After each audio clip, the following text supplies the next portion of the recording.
Oh, is this the lecture hall with Seymour Hersh? I'm looking for the one with Seymour Hersh because it's a policy and press hall event. So shouldn't we be talking about the Nord Stream since that's the biggest story of the century? And you guys, I'm sorry. I mean, you have the executive editor of the New York Times there who came out with a phony story to try and block Seymour Hersh. It's just kind of funny how that happened, I mean, did you even acknowledge Seymour Hersh?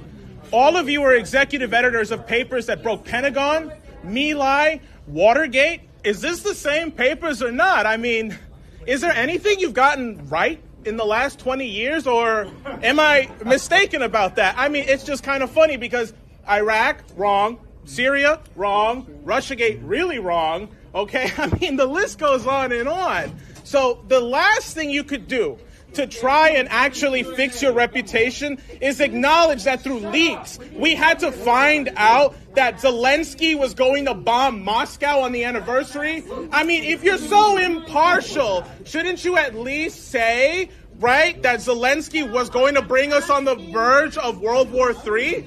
That seems pretty fair. While Julian Assange rots in prison, all of you got, fat checks because he's in jail for doing your job. And you know what? Tucker Carlson ain't no Seymour Hersh, but he did something you guys are scared to do. Speak the truth and actually be critical of the war, which is why he was actually fired from Fox, because you are all cowards. Every single one of you. None of you have actually had any relevancy. And you know what? The mainstream press is now dying. Nobody's ever going to listen to you again. You have no credibility with the public. The only people who care about what you have to say are elite assholes who have nothing productive to say anymore. And it's dying off.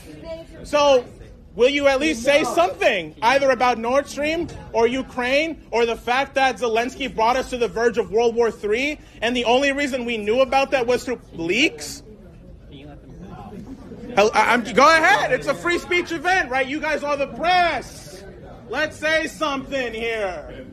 Mr. Khan, come on. You're the executive editor of the New York Times, I'm just trying to get into some good trouble here, man. Ooh, listen, Karen, get out of my face for a second. I got to talk to these gentlemen. Okay. Well, I just want to hear what they have to say. Go ahead. I'm done. Wait your turn.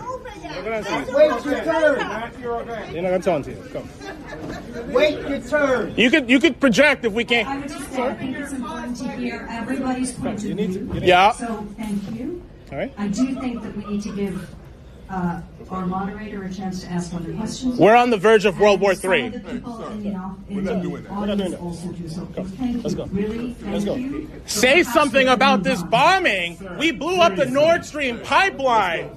Listen, don't stand there while there are people rotting in prison. Nobody said anything about Uhuru, right? The socialists who are in jail for being critical of this war. God damn it. Let's go. At least say something about the people in jail for being critical of this war. They don't deserve to be in prison right now.